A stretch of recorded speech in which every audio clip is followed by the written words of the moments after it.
Buenas noches.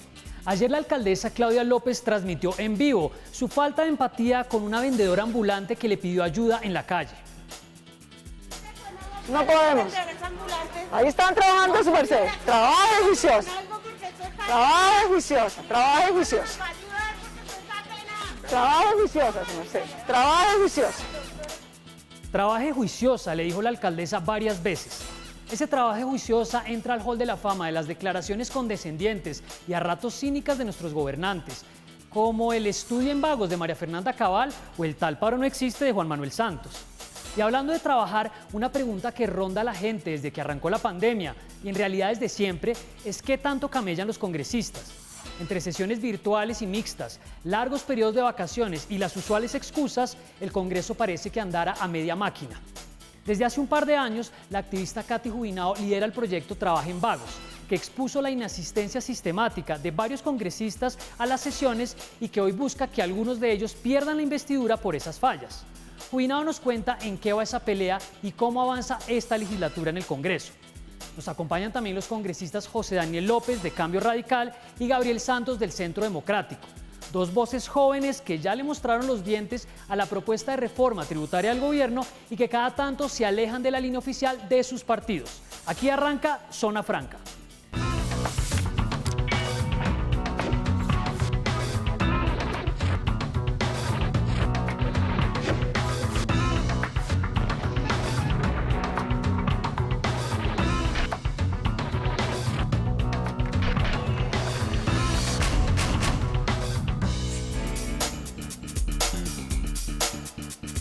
Buenas noches, ustedes nos están viendo en este momento por la plataforma de Claro, por la página de Red Más y por el streaming de YouTube. Recuerden que los estamos leyendo con el hashtag Zona Franca Crece. Hoy me acompaña una invitada muy especial, finalmente ya empezando a tener gente aquí en el estudio con nosotros, con los protocolos de bioseguridad. Realmente los únicos que estamos acá sin tapabocas somos nosotros. Katy, bienvenida a Zona Franca. Muchas gracias, Carlos, y qué privilegio para mí, pues, estar aquí estrenándome en este nuevo lugar. Además, está muy bonito este estudio. Felicidades. Sí, estamos en debut aquí, yo completando la segunda semana en Zona Franca. Y pues bueno, Katy, usted es activista política e investigadora y es líder de la Veeduría Ciudadana Trabaja en Vagos. ¿Qué más hace usted en este momento rápidamente antes de meternos en materia? Bueno, yo soy comunicadora social y periodista de formación, pues he trabajado toda mi carrera, básicamente por 15 años en consultoría de comunicaciones fundamentalmente, asesorando en comunicaciones, tanto en el sector privado como en el sector público, también a organizaciones no gubernamentales. Entonces esa es, digamos, nuestra otra faceta, que es nuestra carrera, pues de la que vivimos, en lo que trabajamos, y paralelamente pues tratamos de sacar adelante esta iniciativa ciudadana de veeduría. Y también tuitera, que cada tanto le dan palo y es tendencia en redes, de eso vamos a hablar también. Bueno, pero ya que es consultora en comunicaciones, yo creo que necesitamos que ella nos dé un concepto sobre esto. Arrancábamos el programa con ese trabajo juiciosa de la alcaldesa Claudia López, pues que me parece que ella misma, intentando hacer un evento en vivo, pierde un poco la distancia y la empatía y termina diciéndole esto a una persona que simplemente le está pidiendo ayuda. Pero ayer también casualmente tuvimos otro momento de la fábrica de memes de la Casa de Nariño y quiero oír el concepto de una experta de qué fue lo que pasó ahí. Vamos a ver esto que hizo el presidente en un evento con jóvenes sobre innovación desde la Casa de Nariño. Esta es una industria tradicional. Ahí la ves, el agua totalmente transparente. Y aquí tienes la creatividad, el talento y la cultura. En la construcción del sector privado, cada vez va a necesitar más de esto. Y por eso una vez en una conferencia donde esto había sido una ocasión, en la medida que tú le agregas más creatividad, estás cambiando el contenido, la densidad, el sabor. Mucha gente se queja en redes sociales, pues por supuesto gente del gobierno y pues algunos periodistas que yo no sé si les duele o les preocupa que se burlen del presidente, pero uno se pregunta qué era lo que estaba tratando de transmitir el presidente ahí. La verdad es que, hablando como consultora en comunicaciones, lo primero que puedo decir es que aquí parece que no hubo ninguna asesoría, o por lo menos no una buena asesoría. Sí. Lo segundo es que esto fue un evento para Salesforce, que es una multinacional de tecnología, y pues es eligieron el peor ejemplo posible para un evento de esa naturaleza, que además es una marca internacional muy reconocida, Salesforce. Y lo otro, Carlos, es que yo tengo dos teorías. O el presidente de verdad cree que esto era un ejemplo que era la machera. Que un asesor le dijo, excelente presidente. Pensaba excelente. que era un performance realmente increíble o un poco como estábamos hablando antes de iniciar el programa. Simplemente lo que quería era evidenciar que el concepto de economía naranja pues no tiene nada por dentro y que es algo insulso. Entonces, si ese era el propósito de comunicaciones, lo logró. Pero si lo que quería era hacer algo interesante y algo de nivel, pues claramente no lo logró. Pero a mí me preocupa porque es casi que una cosa como medio terapéutica que él termine haciendo un acto en vivo sobre lo aguado que es el concepto de la economía naranja. Entonces, creo que cualquier persona que lo hubiera visto desde antes le hubiera dicho, no, presidente, eso puede ser una metáfora de que la economía naranja no es un jugo de naranja, sino que es un vaso de agua con un poquito de naranjada. O sea, es un... Y pues creo que, de nuevo, si en la Casa de Nariño tiene un equipo de producción de memes, eso sí es un éxito de la innovación de la economía naranja. Como leí por ahí en un trino, no sé si fue Félix de Bedut o alguien, que decía, deben tener una fábrica de memes que a propósito hace esto porque de otra manera ya no se entiende. Es que de otra forma ya no se entiende esta comunicación tan errática que casi que diario o día de por medio sale con un episodio en donde realmente decimos, pero ¿dónde están los asesores de comunicaciones? Vamos a ver si abrimos una línea para rotar stickers de todos estos memes, porque nos da muchísimo material. Pero bueno, volvamos al tema del trabajo. ¿Está trabajando juiciosa? Como nos pide la alcaldesa. Juiciosa. Sí, bueno, claramente eso es una salida en falso. La alcaldesa tiene cosas que mejorar allí. ¿Usted usualmente en redes apoya el trabajo de la alcaldesa? ¿La ha defendido? Usualmente la apoyo, la admiro. Yo admiro lo que ha logrado Claudia López, admiro lo que ella representa. El hecho de que sea una mujer que representa una minoría, que ya por el solo hecho de ser mujer, nadie se alcanza a imaginar todo lo que ha enfrentado para llegar a donde está. Pero pues el ejercicio de gobierno es complejo, eso todos lo sabemos, pero por complejo que sea el ejercicio de gobierno y por más presiones que pueda tener un gobernante o por más cansado que pueda estar, que también, no puede permitirse estas salidas en falso, porque si bien parecieran episodios que para el gobernante podrían ser quizás pasajeros, sí, a la gente le impacta profundamente en percepción este tipo de cosas. Y son cosas que la gente recuerda por años. Entonces la gente, ¿se acuerda cuando la alcaldesa le respondió así a la señora de las ventas ambulantes? Entonces yo esperaría que ojalá la alcaldesa hiciera un... A mí me impresiona mucho la alcaldesa, que durante la pandemia yo le vi unas alocuciones en video que ella las sacaba de su cabeza 10 minutos hablando sin un apunte. Que ella misma se tiene tanta confianza porque es efectivamente una gran oradora, de salir a la calle en vivo a mostrar este nuevo programa de cambiar las medidas para la pandemia y ahí creo que dentro del mismo desgaste este año pierde la perspectiva y termina en eso, porque al contrario lo del presidente Duque, pues alguien le tuvo que poner ese vasito de jugo de naranja ahí. De pronto no fue un asesor, pero él le dijo a alguien como, venga, tráigame un vasito de jugo de naranja que tengo una idea buenísima. Pero bueno, vamos a empezar a aterrizar en el trabajo que usted estaba haciendo porque lo hemos venido siguiendo, ha vuelto a estar en medios y vamos a hablar de eso. Expliquémosle a la gente que pronto no lo ha seguido, no entiende, en qué consiste esta iniciativa de la Veeduría Ciudadana de Trabajen Vagos.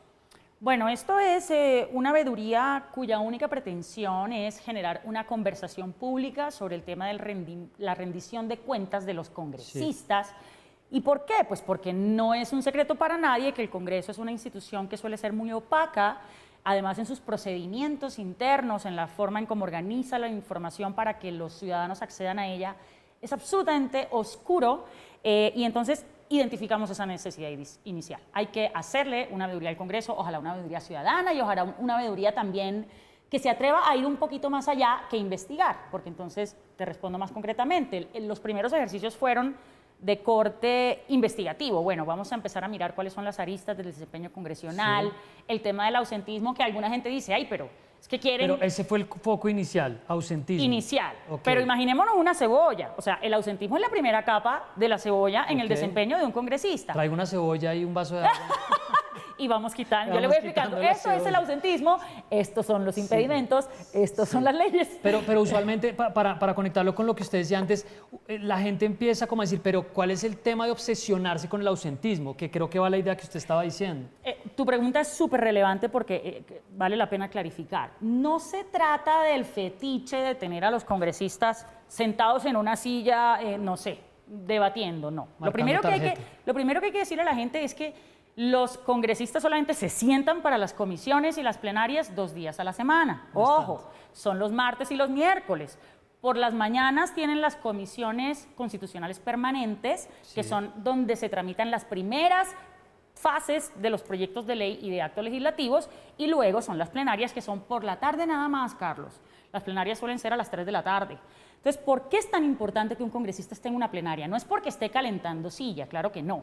Es porque cuando a un congresista lo elige un grupo de ciudadanos, se sella un contrato orgánico para que ese representante político defienda los intereses de esos electores. Cuando un congresista se va de todas las plenarias, y peor aún con la técnica de ir y poner el dedito para cobrar el salario e inmediatamente retirarse, ¿qué es lo que está pasando? Pues esa persona está dejando sin representación y básicamente está atentando contra los derechos políticos de esos electores. Y entonces, ¿cuántas leyes se dejan de votar en las plenarias cuando los congresistas inasisten? ¿Cuántas leyes nunca ven la luz porque los congresistas inasisten? Sí. ¿Cuántas veces el quórum, estando ya conformado, se rompe justo antes de votar las leyes porque a los congresistas se les dio por irse a hacer otras cosas? Entonces, esto impacta lo que se llama la eficacia legislativa en un parlamento. Y eso es grave, Carlos. Vamos a hablar más adelante de los proyectos de ley para ir guiando a la gente. Entonces, el artículo 183, no me voy a poner aquí a leer artículos de la Constitución, pero es el que básicamente dice que los congresistas pueden perder la investidura cuando inasisten en un mismo periodo a 6 reuniones plenarias. Ustedes cogieron ese foco porque, revisando los documentos antes de empezar el programa, de más de 500 gacetas oficiales, 90 folios, y empezaron a mirar a través de derechos de petición qué permisos le presentaban los congresistas a la mesa directiva, vía excusas médicas, vía cualquier tipo de información, entre 2014 y 2018, para ver si no estaban yendo y por qué no estaban yendo. ¿Y por qué no estaban yendo? Pues lo que nos encontramos es que muchos, no solamente los que demandamos ante el Consejo de Estado, son muchísimos más. Pues efectivamente, a raíz de esa técnica de poner la huella y retirarse, pues la gran mayoría casi que eso era lo único que hacían las plenarias. Y entonces nosotros revisamos todas las actas de la época, las gacetas, para asegurarnos de que los congresistas no habían tramitado los permisos, es decir, que se habían ido de forma negligente y que habían abandonado las plenarias en conciencia. Pues, ¿qué es lo que pasa? Pues los señores, cuando presentamos las demandas en el Consejo de Estado, aparecen las excusas así. Vamos a poner en pantalla las demandas a los congresistas contra los que se iniciaron acciones judiciales. Vamos a centrarnos después en uno de ellos, pero para que se lo vayamos contando a la gente. Entonces, David Barguil, que había 7 periodos sobre los cuales se quería o se puede iniciar una acción. Luis Eduardo Díaz Granados, de 6 periodos. Cristóbal Rodríguez. Pero más bien yo, en vez de seguir leyendo, cuéntenos un poco rápido de dónde son estos 5 personajes, porque algunos están, la mayoría, y otro no está. Bueno, lo primero es que el periodo de la investigación fue el 2014-2018, cuando todos ellos eran representantes a la Cámara. Aquí ya hay algunos que son senadores en el periodo actual, pero en ese momento todos eran representantes. Entonces, el señor David Barguil era representante a la Cámara por Córdoba, el señor Luis Eduardo Díaz Granados era representante por el Atlántico, el señor Cristóbal Rodríguez, que se ahogó en 2018, hoy no es congresista. Él era en ese momento representante de la Cámara por el Boyacá. Alfredo Apecuello es representante aún hoy por el Cesar, y Jaime Felipe Lozada es representante hoy por el Huila. Pero los 2 primeros, David Barguil y Luis Eduardo Díaz Granados, entraron a Senado en 2018. Y además, hoy en día, por lo menos, David Barguil ya es una fuerza muy importante en el Partido Conservador. Y en ese momento también. Sí, ya vamos a hablar de él, pero una pregunta importante es: ¿Ellos qué es lo que plantean para no ir normalmente a esas plenarias? ¿Qué están haciendo? Pues yo les confieso algo que no he dicho en ninguna otra entrevista sobre esto. Nosotros no esperábamos que ellos al Consejo de Estado les salieran con ninguna excusa, porque es que no la tienen. Nosotros esperábamos que simplemente ellos, a partir de nueva jurisprudencia que produjera el Consejo de Estado, o a partir de normas, simplemente dijeran, pues nos retiramos con permiso y ya, se acabó. Pero no, ellos, creemos nosotros, aportaron ante los procesos del Consejo de Estado unas excusas que para nosotros son de reciente confección, porque en las actas de la época, en las gacetas de la época, en ninguno de los papeles de la época, esas excusas existen. Y entonces, ¿de qué se tratan? Puras enfermedades. Entonces tenían unos como rinitis, pues cosas por las que yo igual tendría que venir a presentar Zona Franca, ¿no? Rinitis, dolor de espalda, de hecho tengo dolor de espalda de lo que me ha tocado trabajar, dolor de cabeza, como cosas por las que realmente uno no cosas podría que faltar no son al trabajo. incapacitantes. Sí. O sea, muchas de las patologías que ellos le presentan al Consejo de Estado no son incapacitantes normalmente. Entonces, ese es la primera inquietud. Pero supongamos que se lo podrían dar, le pueden dar el permiso para que se vaya. ¿Dónde comenzaron a surgir las inconsistencias que encontramos? Que cuando empezamos a ver esas fechas en las que supuestamente habían estado enfermos y lo empezábamos a cruzar con lo que nosotros ya teníamos de investigado, por ejemplo, de las redes sociales de ellos y de otro tipo de actividades, nos empezamos a dar cuenta que no era posible estar al mismo tiempo enfermo e incapacitado y estar al mismo tiempo en un cóctel con unos estudiantes, por decir. ¿Estaban en cócteles? ¿En qué otras cosas andaban? En cócteles, en entrevistas. Muchas veces iban a entrevistas con medios de comunicación y dejaban tirar las plenarias. O sea, podrían estar en zona franca. Tenemos que ahorita llamar a Daniel Pacheco a que responda. ¿Saben qué? Los medios de comunicación se tienen que pillar esto. Si ustedes le piden entrevistas a un congresista en la hora de plenaria y el congresista les dice que sí, es muy probable que Esté ese faltando. congresista esté dejando de votar algunas cosas. Entonces, los congresistas de entrada no deberían hacer ese acuerdo con los medios de comunicación. Venga, mientras estamos en plenaria, no. Lo que pasa es que además los programas de análisis en radio o como este suelen ser a horas donde las plenarias están en marcha. Entonces, Están ¿qué? en marcha. Entonces, O sea, una cosa es una entrevista telefónica allá, que Sí. sería lo que debería pasar, pero no que ellos abandonaran el recinto y se fueran entonces a los medios de comunicación. Sí, sí, Entonces sí. ellos se inventan una cantidad de cosas y lo que empezamos es a encontrar que parece que están faltando la verdad ante el Consejo de Estado y Sí. pues ahí ya se arma un problema de otro tipo.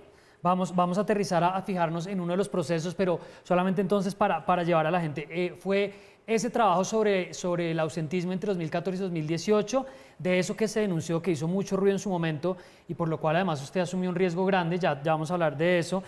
Ustedes escogen o se quedan con 5 procesos de pérdida de investidura ante el Consejo de Estado, pero adicionalmente iniciaron proceso ante la Corte Suprema porque posiblemente algunas de las excusas o presuntamente podían estar alteradas. Pero lo de la Corte Suprema es nuevo. Es nuevo. Esos procesos, de hecho, la primera demanda la presentamos apenas este lunes. Algo que yo quiero, digamos, aclarar.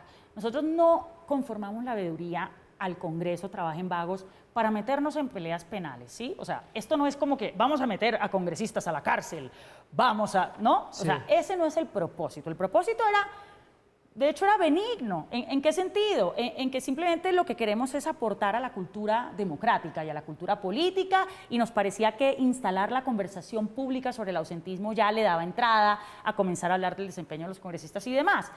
No obstante, Carlos, cuando nosotros nos damos cuenta en el proceso ante el Consejo de Estado que los indicios de que estos papeles podrían no ser auténticos es alto, porque tenemos un dictamen grafológico preliminar de una firma de grafólogos muy reputada en Colombia y por ahí tenemos otro concepto que ya luego contaremos sobre eso, pues en ese momento los primeros que nos asustamos fuimos nosotros, porque a nosotros no nos cabía en la cabeza al comienzo que los congresistas estuvieran metiendo papeles falsos al Consejo de Estado. De hecho, a mí no me cabe en la cabeza todavía. Yo quisiera que la Corte Suprema ojalá nos dijera que esos papeles son reales, pero pues yo tengo todos los indicios de que probablemente no lo son. Y ya cuando pues la situación se pone tan fea en el Consejo de Estado, además porque llegamos a un callejón sin salida, porque entonces los magistrados del Consejo de Estado no quieren decretar pruebas para determinar la autenticidad de los documentos, que porque eso no es competencia del Consejo de Estado. Entonces, ¿de quién es la competencia? Pues de la Corte Suprema. Entonces, nos vamos para la Cambia Corte la pelea, Suprema. porque ante el Consejo de Estado, y vamos a cerrar ahí este primer bloque, ante el Consejo de Estado, ese proceso de pérdida de investidura en teoría tiene que ser sencillo y de fácil acceso para los ciudadanos, como de Correcto. yo quiero que ejerzan control contra este congresista porque no está yendo a las sesiones. Pero de ahí, ya cuando empezamos a hablar de documentos, aterrizan en este nuevo escenario de la Corte Suprema. Correcto. Listo. Y ya ese ya no es un escenario ciudadano, hay Claro. que decir. Eso ya Ahí es ya un se le mete escenario abogado y penal. ya vamos a empezar a hablar de eso. Vamos a ir a una pausa y continuamos con Katy Jubinao hablando de Trabajen Vagos.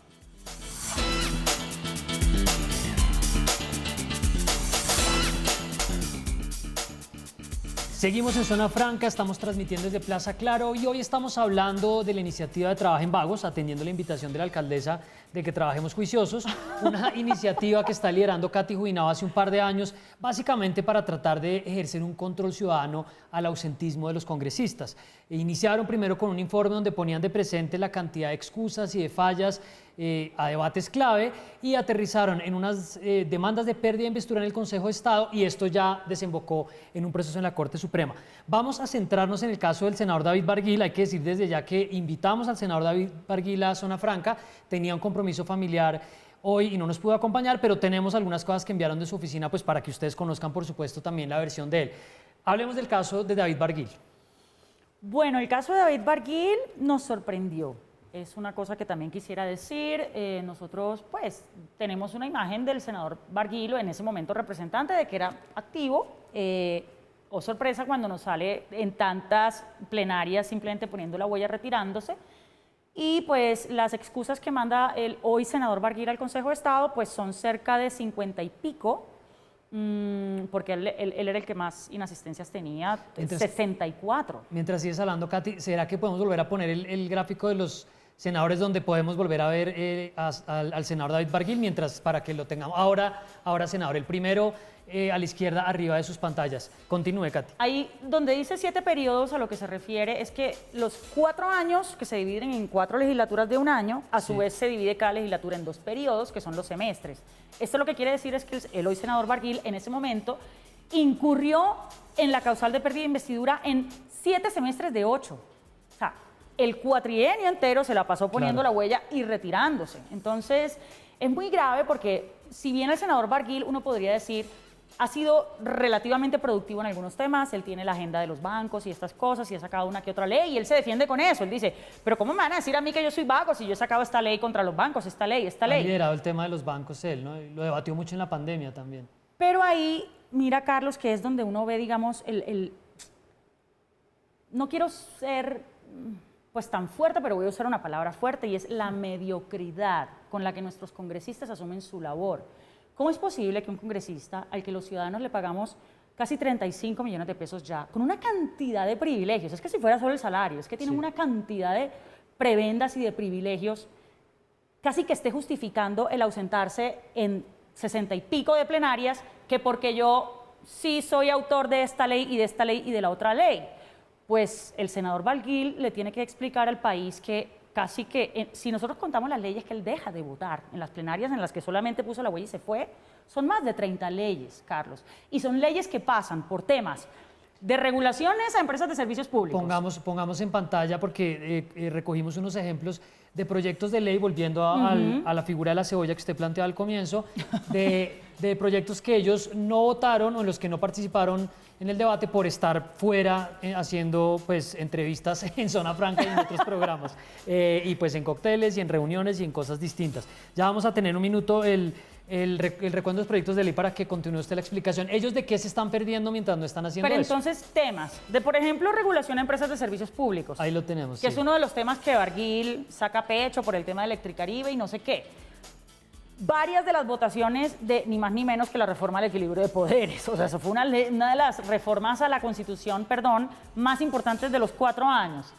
Está el tema, la política de cero a siempre, que es la política de desarrollo de la niñez. Del gobierno anterior. Del gobierno, sí, todo esto es el gobierno anterior porque recordemos que es 2014-2018. Importante aclaración. La ley sobre el feminicidio, Carlos, la ley sobre el feminicidio. En esas plenarias estuvo ausente el senador Barguil. La reforma a la justicia penal militar, que el senador Barguil es del Partido Conservador de derecha, que se supone que son promilitares, ausente en los debates sobre la reforma a la justicia penal militar.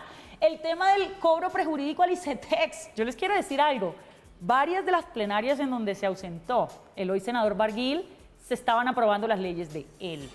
Es decir, yo no sé si es que él ya estaba tranquilo de que tenía los votos para sus leyes, que él se podía darse el lujo de ausentarse, porque de todas maneras se iban a aprobar, pero de todas maneras no deja de ser inclusive cómico, como un congresista, así sea por el corazoncito, no va a estar presente en las plenarias en donde ya se terminan de aprobar sus propias leyes. O sea, esto de verdad no tiene ningún sentido y habla de nuevo de a veces el nivel de mediocridad con el que ellos asumen su labor. Un parlamentario debe dar el 100% de la Constitución le exige. Esto es, dar los debates de todas las leyes, dar los debates de todos los actos legislativos, de las mociones de censura y aparte, pues hacer las otras cosas. Es cierto que ellos no solamente se la pasan en plenarias, también viajan a sus territorios, también están con la gente, están en eventos con la gente, o sea, ellos pueden pedir permiso para esas cosas, eso hace parte de la labor parlamentaria. Lo que pasa es que lo que hay es que evaluar en términos de jerarquía si vale la pena abandonar una plenaria por hacer esas cosas,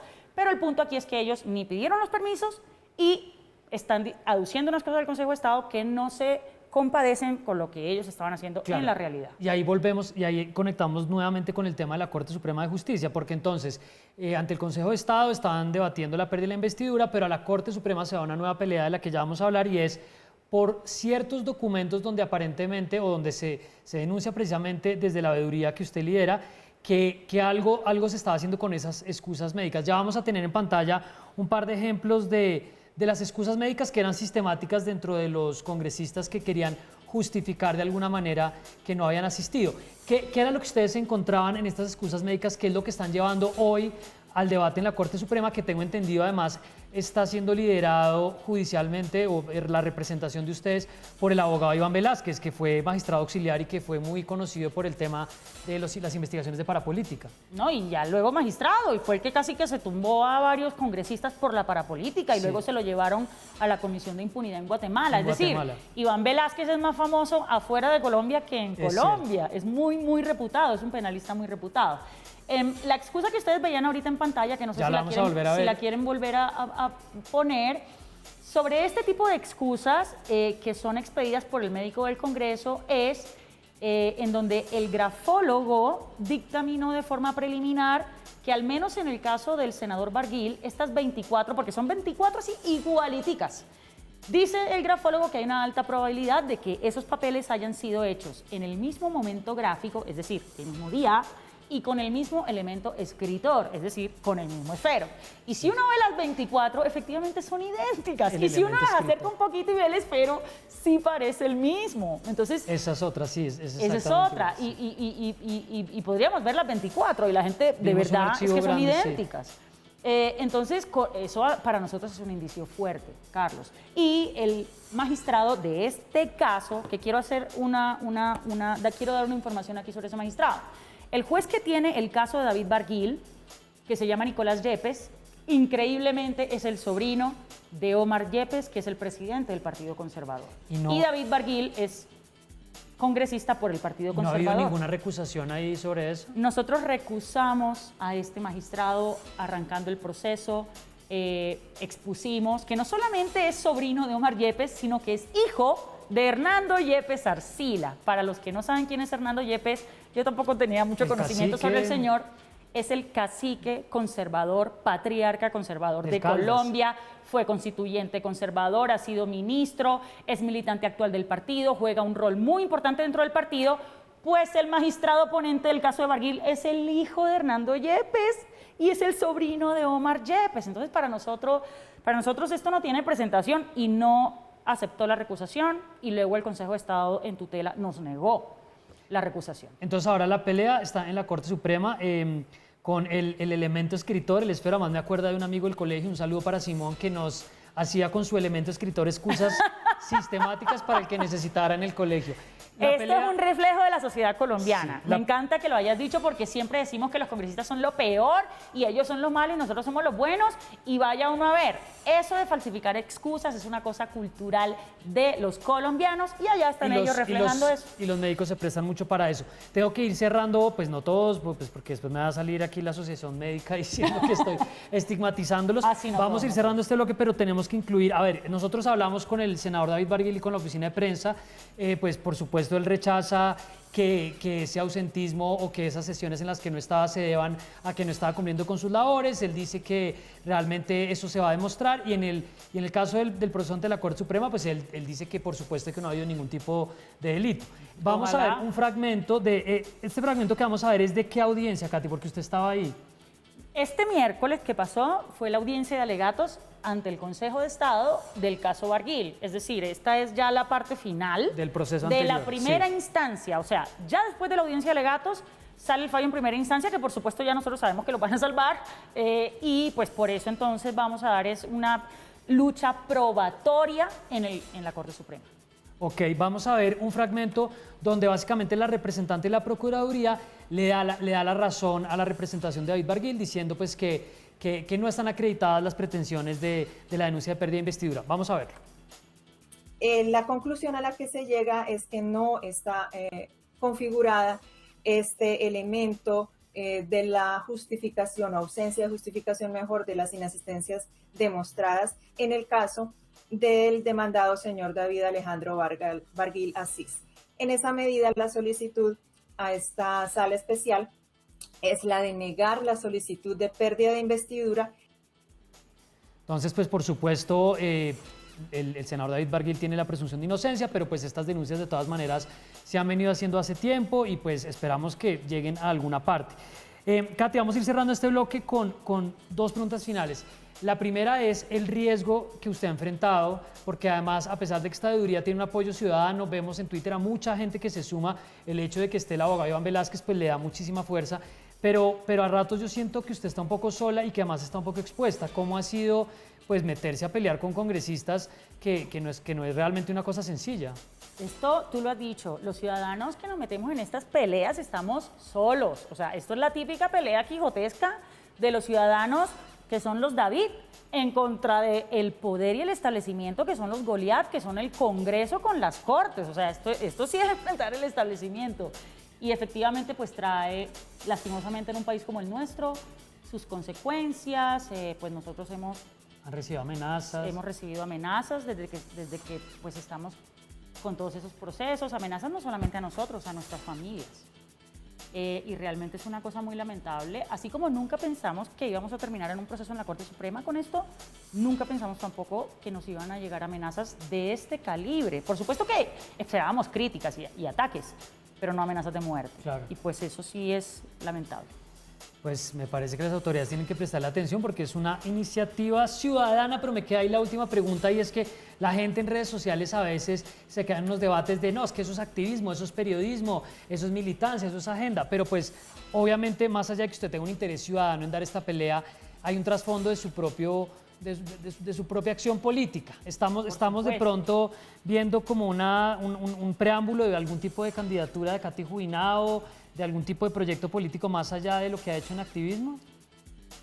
Para las elecciones locales de 2019 yo tuve una propuesta de lanzarme al Consejo de Bogotá, pero en ese momento creímos que esto iba a funcionar más desde la ciudadanía, porque uno puede hacer acción política tan fuerte como si fuera un político, pero desde la ciudadanía, con la diferencia de que tiene mayor legitimidad. Si lo haces desde la ciudadanía, nosotros nunca hubiéramos podido tener el alcance que tuvimos si hubiéramos hecho esto con políticos. Sí.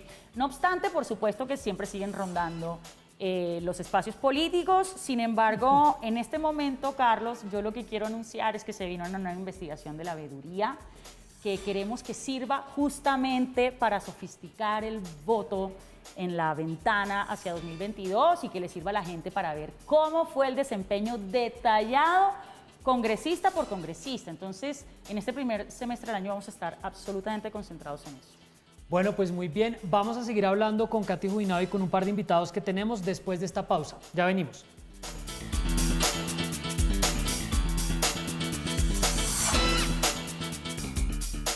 Seguimos en Zona Franca, estamos hablando del Congreso y la iniciativa de Trabaja en Vagos con Katy Jubinao y vamos a aterrizarle un poco a lo que está pasando en el Congreso hoy, además con dos protagonistas jóvenes que han generado debates, que han dado de qué hablar y con quienes vamos a charlar en lo que nos queda el programa de varios temas. Le quiero dar la bienvenida a Gabriel Santos, representante de la Cámara por Bogotá con el Centro Democrático, quedó elegido con casi 23.000 votos. Representante, bienvenido a Zona Franca. Hola Carlos, buenas tardes, muchas gracias por la invitación. Catherine, un abrazo también. Hola Gabriel. A José Daniel, que debo exponerle, que no me contestó el celular, pero hoy está cumpliendo años. Así que aprovecho para felicitarlo aquí al aire. Un abrazo para él también. ¿Estás de cumpleaños, José Daniel? Felicitaciones, José Daniel. Y le doy, por favor, la bienvenida. José Daniel López, representante de la Cámara por Bogotá. Es politólogo uniandino. Por Cambio Radical está en la Cámara y fue electo con casi 30.000 votos. Representante, bienvenido a Zona Franca. Lo perdimos. Hola, Carlos. Gracias por la invitación. Un saludo también para Catherine. Hola, ¿me oyen? Sí. Hola, Hola, Carlos, gracias por la invitación. Un saludo también a Catherine, a Gabriel también un saludo. Gracias por boletearme en mi cumpleaños y un saludo a todos los televidentes. Bueno, muchas gracias. Pucha, ¿por dónde empezamos? Tenemos muchísimos temas. Felicidades, José, no sabía. Vamos a empezar con una pregunta para ambos y quiero empezar con el representante Gabriel y es, ustedes vienen haciendo una línea crítica con algunas diferencias dentro de su partido, entonces, ¿cómo están viendo a casi ya la mitad del trabajo que llevan haciendo en el Congreso, la relación con el partido y con su propia agenda, como una reflexión general de lo que ha sido este paso por el Congreso? Gabriel. Pues yo debo decir que, por supuesto, me llevo muchas sorpresas. Yo creo que hoy es un día muy interesante, además, para que hablemos de eso. Llevo 2 días haciendo unas críticas muy fuertes al Congreso, digamos, al gobierno, perdón, en el contexto de la propuesta que ellos han hecho en medios de la reforma tributaria y algunas propuestas que nosotros hemos traído, comentarios en donde les exigimos que cumplan sus promesas de campaña y, por supuesto, pues que eso de alguna forma ha venido erosionando pues algunas relaciones dentro de mi colectividad. Yo creo que es un tema que se viene gestando hace un tiempo, es un tema que parte de unas posiciones que tratan de ser muy críticas, que de alguna forma respetan muchísimo esa relación que hay con el elector por encima de cualquier otra transacción política que pueda existir. Entonces, pues es curiosa esa pregunta preciso hoy, digamos, hoy que es de esos días un poco descorazonadores en política, pero yo creo que es un momento bueno para que surjan nuevas corrientes dentro de los partidos políticos. El partido político al que yo represento, el Centro Democrático, se ha caracterizado por como que un unanismo y una disciplina castrense, no solo en la forma de pensar, sino de votar y de actuar, que en algunos casos fue muy efectiva, pero yo creo que en la medida que queremos pensar en partidos hacia el futuro, pues tienen que coexistir muchas vertientes.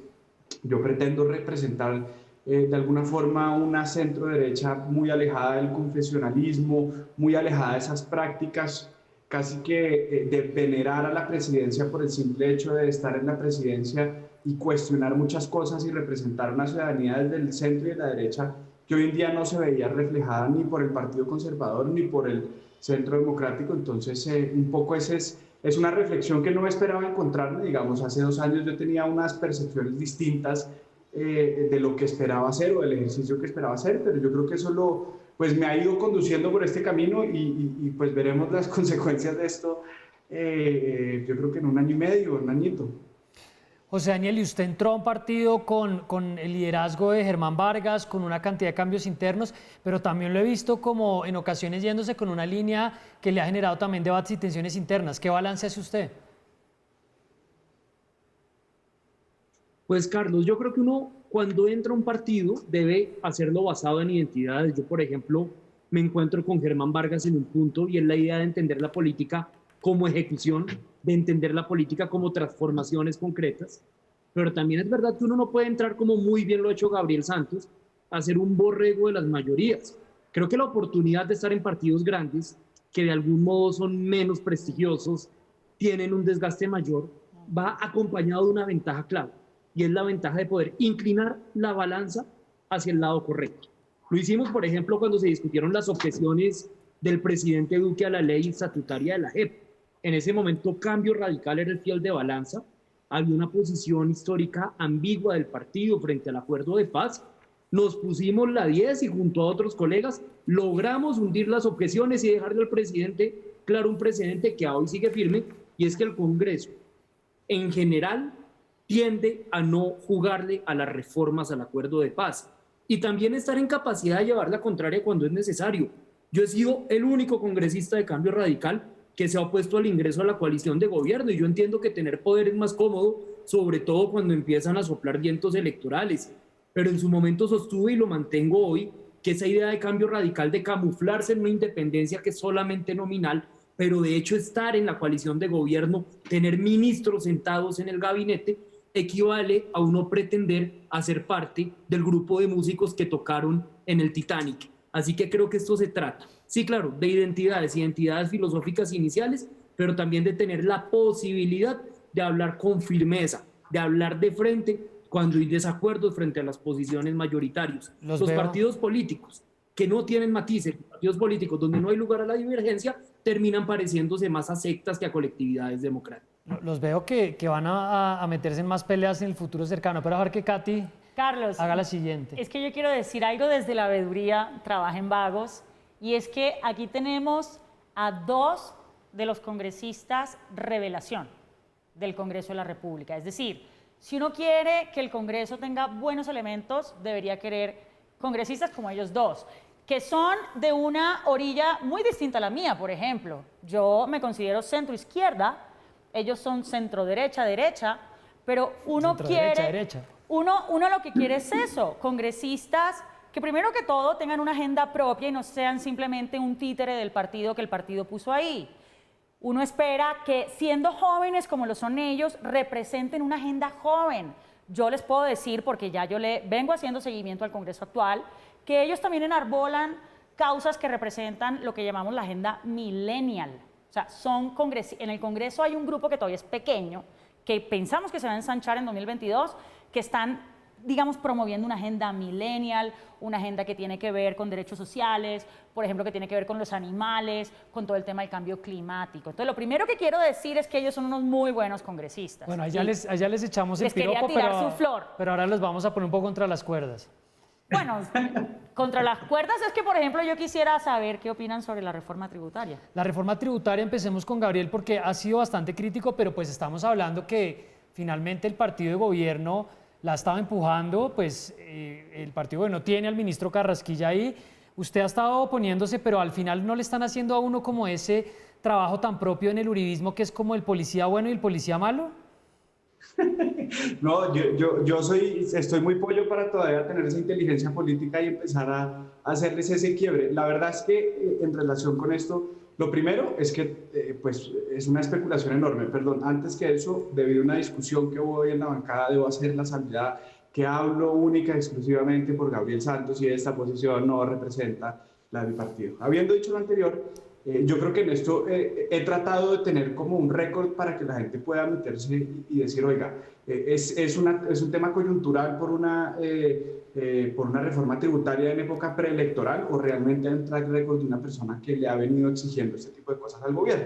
Y uno puede ver las propuestas que hemos hecho o las críticas que hemos hecho, por ejemplo, a la reforma al Código Electoral, donde nos opusimos y perdimos de manera vehemente a la creación de nuevos puestos, y lo hemos venido haciendo de manera sostenida durante los años en los que hemos venido haciéndolo. Entonces, acá, pues es increíble, yo de verdad debo decirlo, estaba dándole tetero a mi hija, revisé Twitter y veo que el viceministro de Hacienda tiene una bomba nuclear donde dice que algunos productos de la canasta básica se les va a subir el IVA, etcétera, pero con un nivel de coloquialismo inusitado. Yo salí, triné y bueno, se armó todo el tierrero. ¿Cuál es el problema? Yo creo que no hay peor momento en la historia de este país a que nos pongan a especular de un tema tan sensible como una reforma tributaria.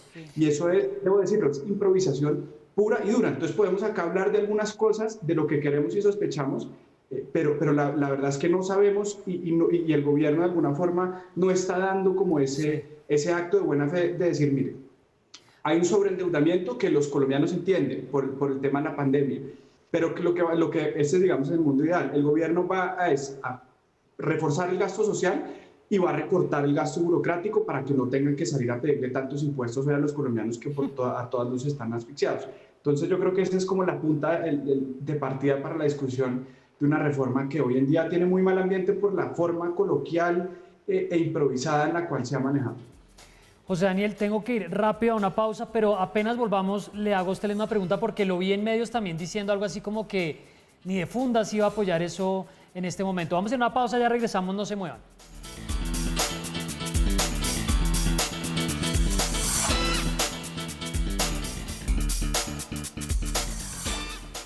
Seguimos en Zona Franca, estamos hablando con los representantes Gabriel Santos del Centro Democrático y José Daniel López de Cambio Radical. Me acompaña hoy Katy Jubinao, estábamos hablando de Trabajo en Vagos y ahora hablando con este par de nuevas figuras en el Congreso. José Daniel, lo dejé con la palabra sobre la reforma tributaria. ¿Usted cómo ve eso? Pues vea, lo primero es que no sabemos con exactitud de qué se va a tratar la reforma tributaria. Este es un debate que se está dando un poco a ciegas. Lo poco que conocemos lo conocemos por medios de comunicación. Luego es difícil formular una opinión muy formada.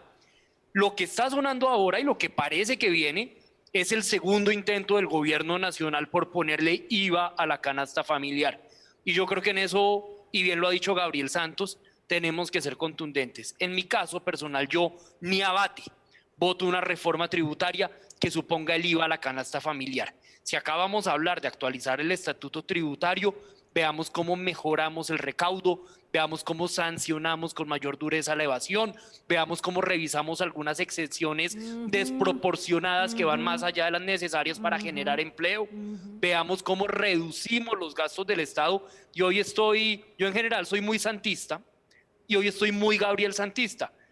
Y por ejemplo, los gastos en altas consejerías que Gabriel denunciaba hoy, eso es un despropósito absoluto. Reforma tributaria, caminémosle por ahí, reduzcamos los gastos del Congreso, incluyendo los propios salarios, más que por un tema anticorrupción, sí por un argumento de equidad, pero clavarle a la gente suficientemente golpeada por el desempleo, por la quiebra de empresas, por la pandemia, ponerle IVA al huevo y a la leche, yo creo que eso no solamente debiera ser políticamente inviable, sino que resulta absolutamente inviable.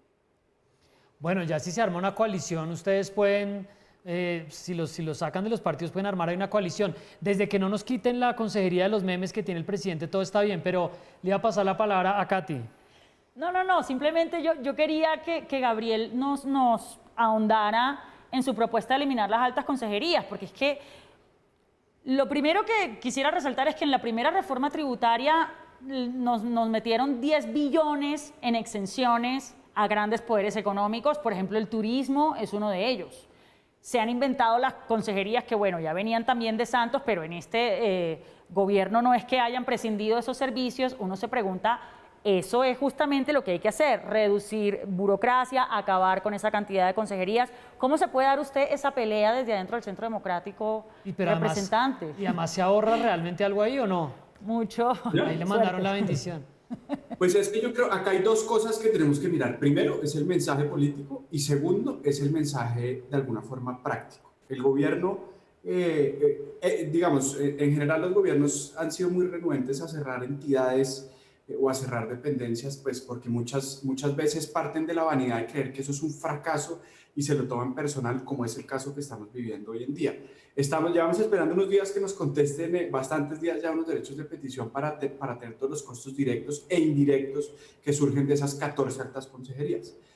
Primero, hay un tema político, es que desde el Centro Democrático macartizamos a todo el que creara un gasto que considerábamos ineficiente.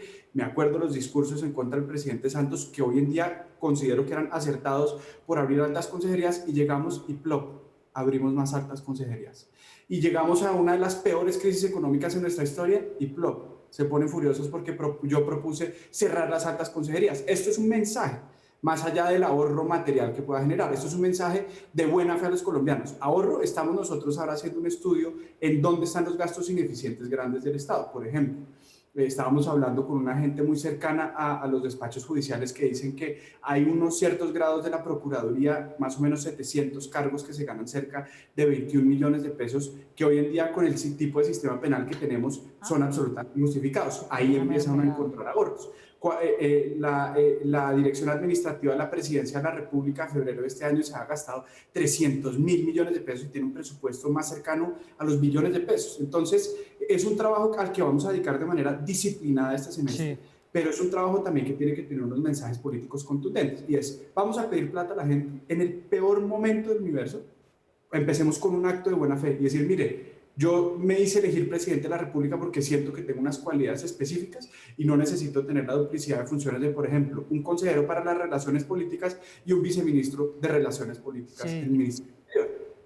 Que siempre una burocracia grande. Necesito hacerle una pregunta a José Daniel porque se me está acabando el tiempo, y una pregunta a los dos para terminar. José Daniel, ¿qué está pasando en Cambio Radical en este momento con el liderazgo de Vargas Lleras, con esta posibilidad de que los Char estén buscando alianza en otra dirección? ¿Por qué no nos cuenta un poco cómo está la situación en su partido, que no está tan tenso como el Centro Democrático, pero igual ahí también hay unos temas debatiéndose? Pues Carlos, yo creo que la atención y donde debe estar puesta la atención de la opinión pública frente al futuro de Cambio Radical pasa por la cuestión de las alianzas en la elección presidencial.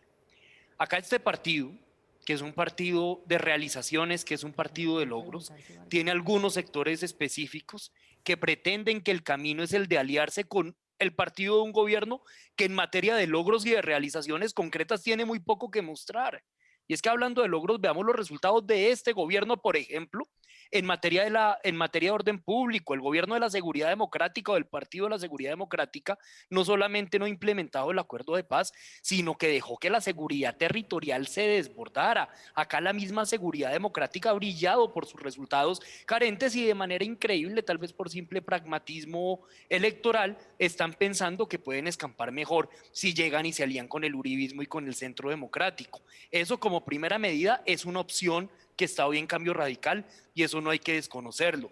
Yo vengo proponiendo otro camino que es un camino en donde espero que estén mucho más sectores de la bancada y el propio Germán Vargas Lleras, y es un camino de centro convergiendo también con otros sectores que pueden ser de centro derecha en torno a una convergencia para derrotar a los extremos políticos.